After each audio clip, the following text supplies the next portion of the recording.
దయచేసి పల్లెటూళ్ళలో వ్యవసాయ భూమి అమ్మకండి. ఎప్పుడైనా మనకి దిక్కదే, ఎప్పుడైనా మనకి దిక్కదే. అన్ని సమస్తం ఉద్యోగాలు పోయినా, వ్యాపారాలు పోయినా, తెలివితేటలు నాశనమైనా, ఏమైనా 2 ఎకరాల భూమి ఉంటే భార్యాభర్త అక్కడే చిన్న పాకేసుకుని ఆ పక్కన తోటకూర గోంగూర పండించుకుని తిని బతకచ్చమ్మా.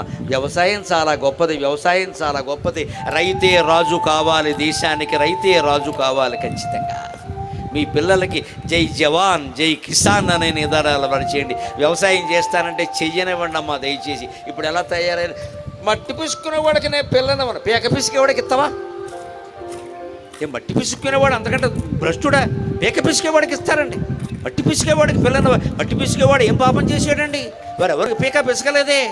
చచ్చి చెడు ఆరుగాలం కష్టపడ్డాడు అక్కడ. భూదేవో భూదేవో అనేది సమ్మక్కకి సారలమ్మకి దండం పెట్టుకున్నాడు భూమి కోసం. వాడు మనకు దుర్మార్గుడి కింద కనపడుతున్నాడు, బలహీనుడి కింద కనపడుతున్నాడు. మన బోడు